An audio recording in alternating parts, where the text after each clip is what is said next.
ओम नमः शिवाय। शिव शक्ति भक्त विपन खन्ना की आप सबको नमस्कार मित्रों। महादेव माँ शक्ति आप सभी पर कृपा बरसाए। महादेव भंडार भरे, भोले भंडारी हैं। परिवार को कुशल मंगल रखे, स्वस्थ रखे, कोई भी रोग ना सताए, कोई पीड़ा ना रुलाए। माँ अन्नपूर्णा सभी के भंडार भरे, अन्न और धन की पूर्ति करे, सभी का जीवन यापन करने के लिए सहयोग करे। ओम नमः शिवाय। ओम नमः भगवते रुद्राय नमः शिवाय। नमः शिवाय। मित्रों, जो आज मैं विषय लेके आया हूँ, निरंकुश जीवा। जीवा मतलब जीव, टंग। मित्रों, ये एक ऐसी ईश्वर ने दी है हमें जीवा। ये जो हमारे शरीर का एक अंग ऐसा है जिससे हम एक दूसरे से संवाद करते हैं। हम बोल के बताते हैं, इसी से भाषा का निर्माण होता है। हम नई नई भाषा का जो निर्माण हुआ है, इसी के द्वारा प्रस्तुत करते हैं एक दूसरे के सामने। अब इसको मैं निरंकुश जीवा क्यों कह रहा हूँ? ये ईश्वर ने 32 चाकुओं के आगे बीच में इसको रखा हुआ है। मुख के अंदर जो ये दांत है हमारे, ये दांत हमारे एक जीवा को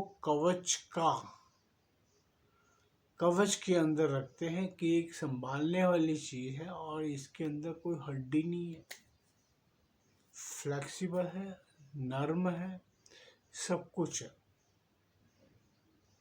अभी नरम होने के बावजूद भी ये वाक्यों में बहुत कड़क हो जाती है कई बार। कड़क का मतलब समझते हैं ना, कि इसी के द्वारा संसार में इतने युद्ध हुए हैं, इतने अपशब्द कहे गए हैं, इसी जीवा के कारण कई युद्धों का निर्माण हुआ है। इसे निरंकुश क्यों कह रहे हैं? इसका अंकुश होने के बावजूद, इसके अंकुश कौन से हैं वही आपको मैं जो बताया, 32 दांत और हमारी लगाम। मैंने इस पे वीडियो पहले भी बताया था, लगाम और बेलगाम। हमारे पर ये निर्भर करता है हम इस जीवा को कितना नियंत्रित होकर हम उपयोग करते हैं। जहाँ जरूरत हो वहीं उसका उपयोग करना चाहिए। कई लोग आप देखोगे कि हर एक बात में टपकना, बीच में बोलना, उन्हें असभ्य कहा जाता है। दो जन बात कर रहे होंगे आपस में, कोई अपनी किसी बात पे वाद विवाद होगा या कोई बात बता रहा होगा, तो वो अपनी कूद के जाते हैं अपनी बात कहने के लिए। अभी उनको ये होता है कि मैं भी कुछ बोलूं, सामने वालों के सामने मैं अपने मुख खोलूं और मैं भी अपने विचार प्रकट करूं। उस उत्तेजित हो जाते हैं, इतने उत्तेजित हो जाते हैं, कई बार ना बोलने की बातें भी बोल जाते हैं। और जो बातें वो बोल जाते हैं वो सबके दिमाग में लिख ली जाती हैं। कोई कॉपी पेंसिल पे नहीं लिखता, ना ही कोई पेन उससे कोई लिखते, ना कंप्यूटर में फीड होती है। हमारा जो सॉफ्टवेयर है वो ईश्वर ने दिया है, उसके अंदर हर एक की भाषा, हर एक की शब्द हमारे इधर एकत्रित होते हैं। आप कभी भी इस चीज़ को समझते होंगे, आपको भी 100 बंदे ऐसे मिलते होंगे, बंदे मतलब इंसान मिलते होंगे प्रतिदिन। ये बोल लूँ कि हर पल देखो हमारे आसपास में भी है, आप भी उनसे दुखी होंगे, मैं निश्चित कहता हूँ। क्योंकि कोई भी इंसान ये नहीं चाहता कि अगर मैं किसी से बात कर रहा हूँ, कोई बात समझा रहा हूँ, तो उसके अंदर कोई दूसरा व्यक्ति आके कूद जाए। वो कूदने वाला व्यक्ति जो होता है वो निरंकुश होता है, उसके पास अपना अंकुश नहीं होता। अभी अंकुश भी आपको समझा दूं, हाथी के ऊपर जो मेहवात बैठता है वो अंकुश लेके बैठता है, क्योंकि हाथी को कंट्रोल करने के लिए, उसको संभालने के लिए मेहवात को अंकुश की जरूरत पड़ती है। अंकुश उसे कहते हैं जैसे चोंच आगे नुकीला होता है और वो चुभाता है हाथी के गर्दन पे, यहाँ पे, तो हाथी कंट्रोल में चलता है। तो हाथी निरंकुश हो जाए तो बहुतों को कुचल के मार देता है। ऐसे ही हमारी जीवा भी है। ये जीवा अगर चाहे तो सही कार्य करती है। इस जीवा के सही कार्य क्या है? हम मृतभाषी हो रहे, कोमल भाषी हो रहे, हम कठोर वचन ना बोले। इस जीवा से ही हम कई बहुत अच्छे कार्य कर सकते हैं। अपने एक तो वाद विवाद तो छोड़ दो, आप किसी से संवाद करते हैं, मधुर संवाद के लिए भी जीवा का ही कार्य होता है। किसी को मान सम्मान देना इस जीवा का कार्य है। आप इसी जीवा के द्वारा अपने शब्दों का निर्माण करके सामने वाले के कानों में डालते हैं, तो आपकी वो शब्द कितने मधुर हैं उसकी अनुभूति आपको कानों से पता लगती है, और आपके भाव से। आप क्रोध के भाव दिखा के और मीठा बोलेंगे तो वो नहीं चलता, वो इंसान दोगुला कहा जाता है। आपके नेत्रों में तो क्रोध नजर आ रहा है, जीवा मीठा बोल रही है, तो ये संतुलन नहीं बैठता। कई लोग ऐसे भी हैं दुनिया में। एक कांग्रेस का प्रवक्ता आता है, कई बार उसका मैं नाम भूल गया हूँ, मुस्लिम प्रवक्ता है। वो ऐसे बकरी की तरह बोलता है, इतना है हाँ जी ये जी वो जी करता है, लेकिन उसके वचन इतने कठोर बेकार होते हैं। बोलता वो मीठा, मीठा इतना कि शक्कर भी फेल है उसके सामने, किंतु उसके पीछे का जो कपट होता है वो सामने सामने उनके शब्दों में पता लगता है। इसी तरह के शब्दों पे अंकुश होना चाहिए। मीठे शब्द बोल के आप सामने वाले को अपना प्रेमी बना सकते हैं। आज लड़कियां हैं, कोई मधुरता से बोलती हैं तो वो आपके सामने आती है तो आप उसे प्यार करना चाहते हैं। उसके शब्दों से ही उसकी सुंदरता जाहिर होती है। कई तो शक्ल से इतनी सुंदर होंगी, लेकिन उनका जब मुख खुलेगा, जीवा बोलती है, तो सारा किया कराया मिट्टी हो जाता है। यही जीवा पर नियंत्रण होना चाहिए।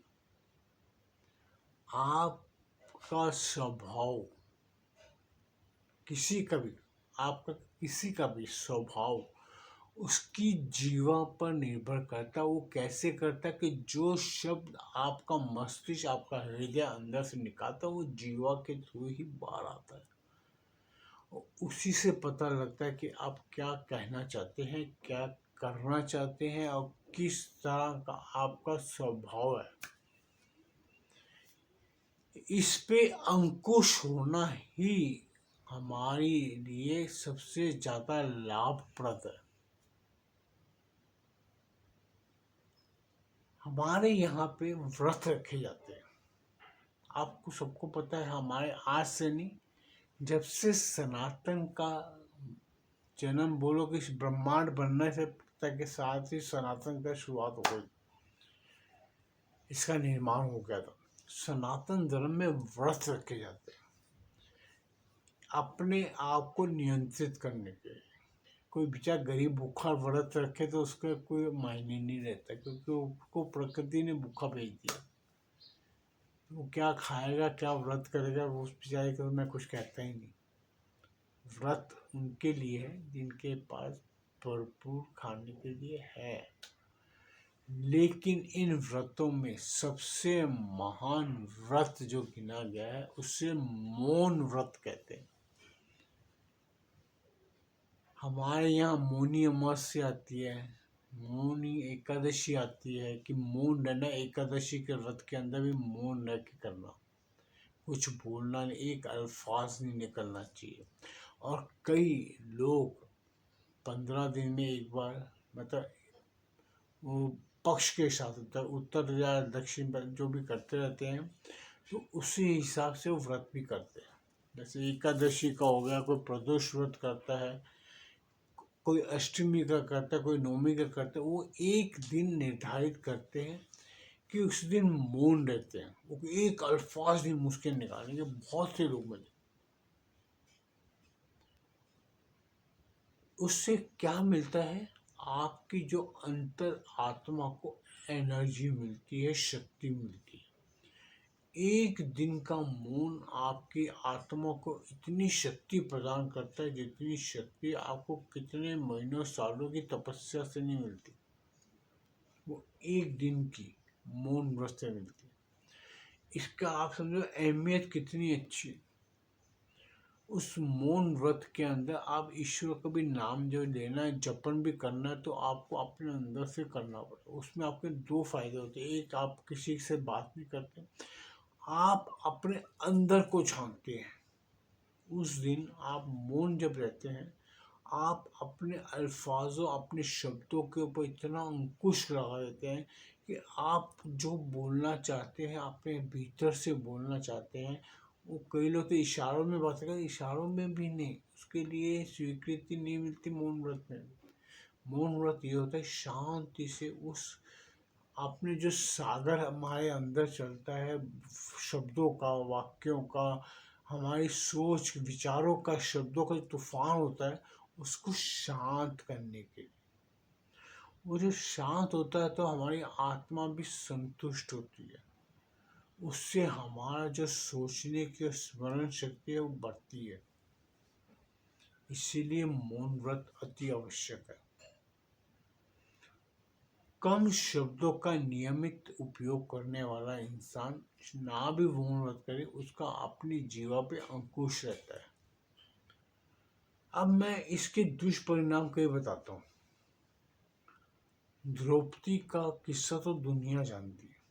महाभारत का ज्ञान जिस जिसको है उसको पता होगा कि द्रौपदी का एक शब्द, अंधे का बेटा अंधा, वो शब्द के कारण महाभारत का युद्ध हो गया था, जिससे दुर्योधन को क्रोध आ गया था।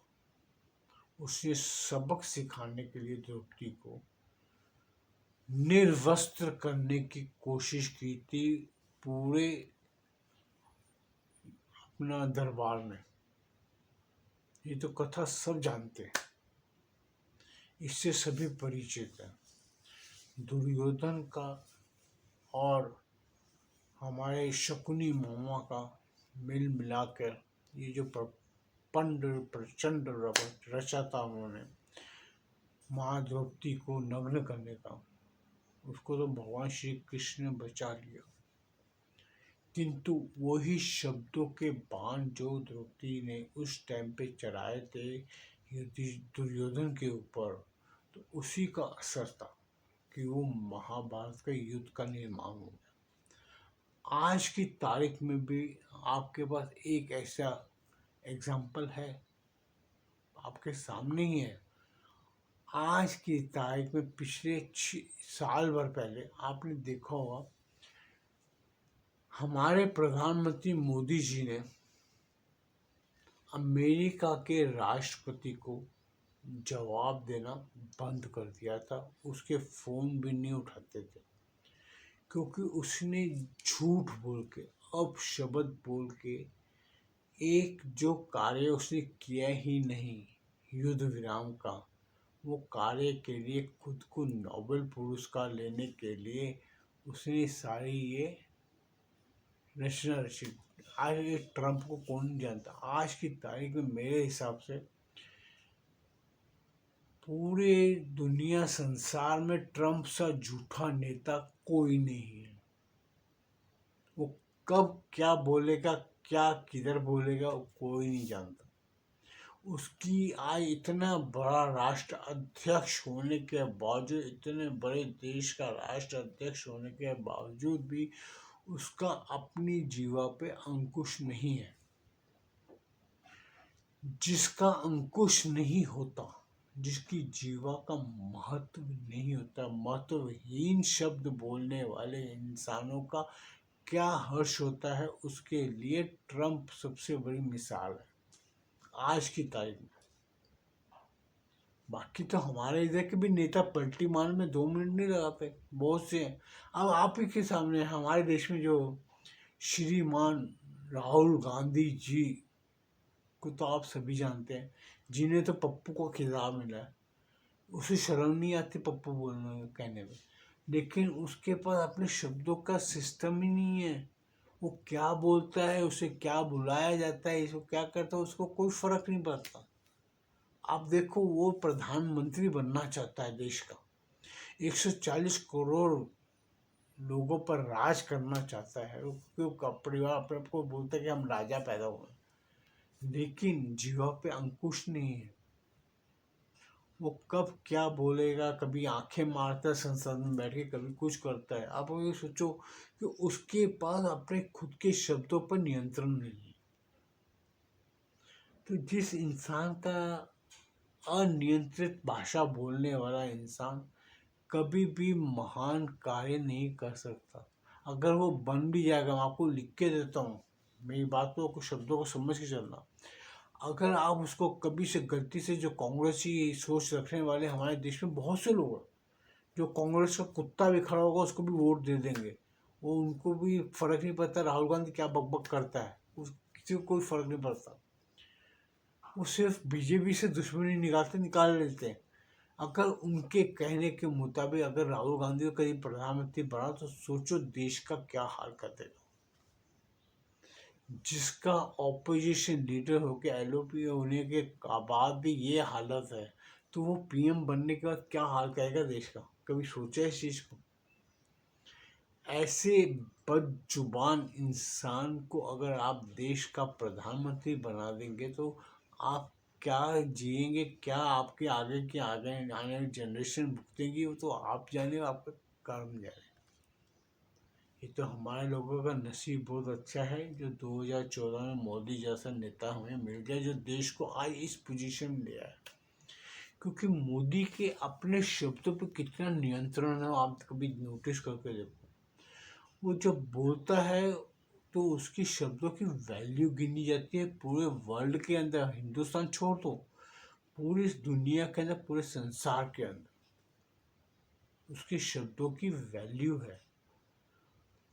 जिस नेता हो, अभिनेता हो, या हमारा कोई गुरु हो, जैसे गुरु प्रवचन देने वाले कह रहा हूँ, जैसे वो शंकराचार्य जी, नवे नवे वो जो डुप्लीकेट शंकराचार्य हैं हमारे, वो क्या बोलते हैं उसको कुछ को खुद को कुछ नहीं पता। वो अपने आप को लाइमलाइट में रखने के लिए कुछ भी बकबक कर जाते हैं। उनका अपनी जीवा पर नियंत्रण नहीं है। जिसका अपनी जीवा पर नियंत्रण नहीं है, वो इंसान क्या करेगा उसे खुद को नहीं पता। इसीलिए जीवा पे नियंत्रण होना अति आवश्यक है। ये जीवा का पर अंकुश होना इतना जरूरी है कि आप देखो, अत्यधिक बोलने वाले इंसान, ज़्यादा बोलने वाले, भाषण देने वाले, या टीचर, स्कूल की अध्यापिका, अध्यापक, कोई भी हो, जिन्हें सारा दिन उनका काम ही ऐसा है, वो जब बोलते बोलते बोलते कंठ सूखते तो पानी पीते रहते हैं। अगर वो ना पानी पिए तो एक बार बार बोलने से, शब्दों को उपयोग करने से हमारे जब कंठ सूखता है तो हमारे जो अंदर जाके वो एसिड पैदा करता है हमारे पेट में। जो आप 90% लोग जो देखेंगे जिनका काम बोलने का है, अध्यापक वगैरह, प्रोफेसर जो भी हैं, गुरु भी होते, पहले जब वो लोग बोलते थे, भाषण देने वाले नेता होते, उन लोग को क्या होता है, सर दर्द की तकलीफ ज़्यादा होती है। और कोई भी होगा, आज मैं भी बोलता हूँ, मैं कंटिन्यू जब इतना आधा घंटा बोलता हूँ, मुझे भी बैठ के बाद में शांति से बैठ के अपने माला जब के मैं शांति बैठा पूरा दिन मैं ये कार्य करता है। मेरे बाबा को काम नहीं है, मैं मुझे पता है। बाकी का कार्य करता हूँ, जो आते हैं वो करता हूँ, सब सब कुछ करता हूँ, लेकिन मैं ज़्यादातर चुप रहना ज़्यादा बेहतर समझता हूँ। क्योंकि शब्दों को अंकुश में रोकूंगा तभी मैं नई चीज़ें सोच पाता हूँ। आज मैं आपके सामने भी जो इतने शब्द या इतने वीडियो बनाता हूँ, मेरे पास कोई लिखा पढ़ी का काम नहीं है। मैं आपके सामने जो बोलता हूँ वो बोलता हूँ, वो भी शब्द मैं तभी तैयार करूँगा मेरा दिमाग जब शांत होगा। शांत दिमाग ही नई चीज़ों का निर्माण करता है। अगर मैं सारा दिन बक करता रहूँगा, लोगों से बातें करता रहूँगा, कि अपने मित्रों से जाके गप्पे मारता रहूँगा, तो मैं सोचूंगा कभी? मेरे पास तो वीडियो बनाने के लिए सामग्री ही नहीं होगी। जब मेरा दिमाग फालतू की चीज़ों में खप जाएगा, बोल बोल के मैं लोगों से बातें करता रहूँगा, तो मेरा नवा नया निर्माण कहाँ से करूँगा? आज हर एक प्रतिदिन मैं वीडियो बनाता हूँ एक, आज उनके लिए शब्दों का निर्माण मैं कहाँ से करूँगा? मुझे अपने श्रोता के लिए मुझे अपने आप अपनी जीवा पे अंकुश रखना पड़ता है। और रखना क्या, मेरा स्वभाव भी ऐसा है। मैं ठीक है मित्रों के साथ बैठूंगा, मजाक करने की मेरी एक आदत है, मैं सब कुछ करता हूँ, मैं अपने दोस्तों के साथ भी बहुत मिलता हूँ, लेकिन मैंने एक समय निर्धारित किया हुआ है।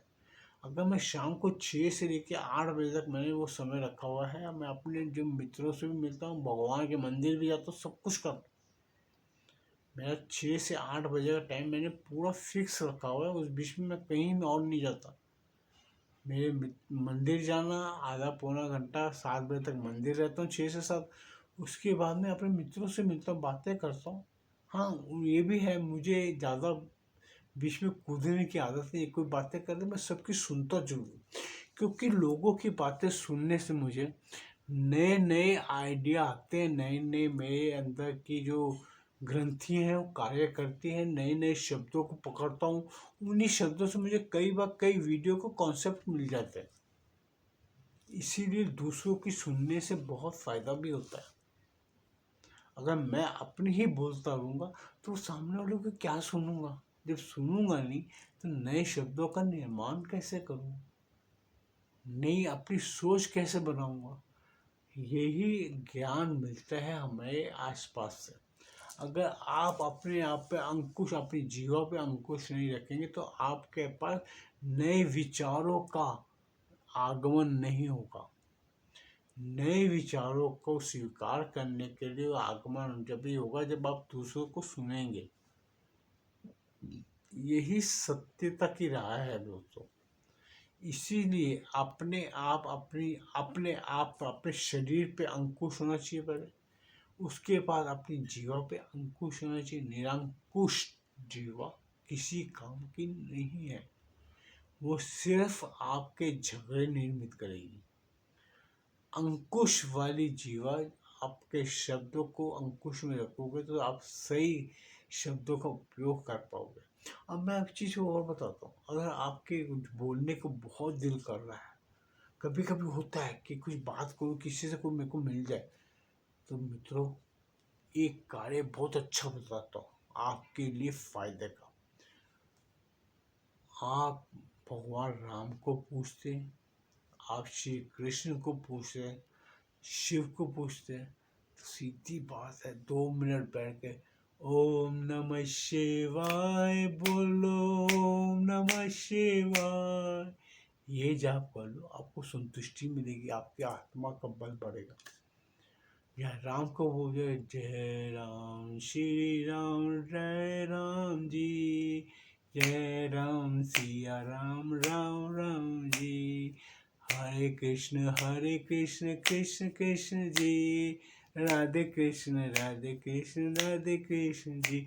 इतना कुछ है बोलने के लिए, नहीं तो बोलो जय माता दी, अम्बे तू ही जगदम्बे मैया। आपके पास शब्द बहुत है मित्रों, इसका उपयोग करो। इसको जब बोलोगे आपके कान गर्म हो जाएंगे, आपका मुख तेज देगा।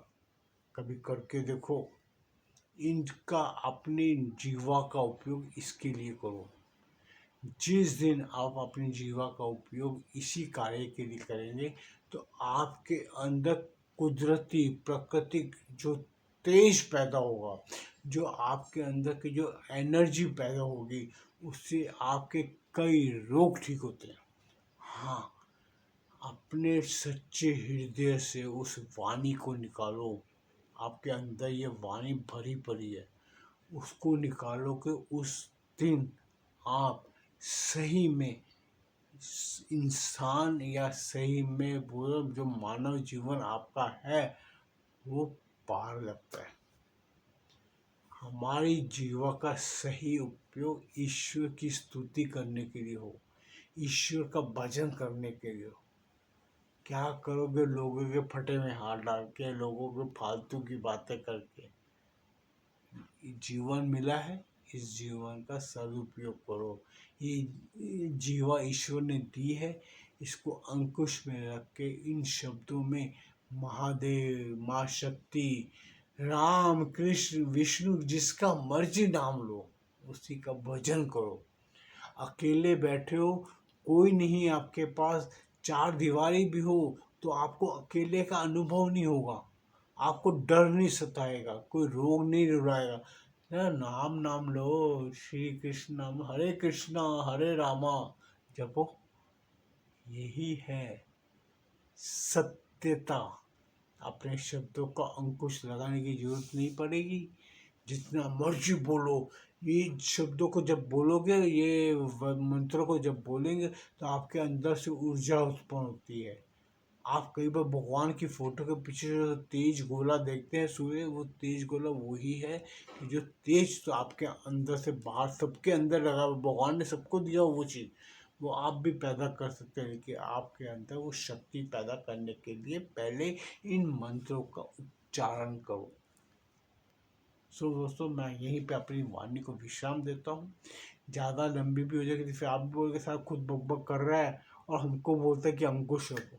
तो मैं भी अंकुश होकर, नियंत्रित होकर अपने जीवन को विराम देता हूँ और आपसे आज्ञा चाहता हूँ। ओम नमः शिवाय, नमः पार्वती पते, हर हर महादेव। ओम नमः शिवाय, घर घर महादेव।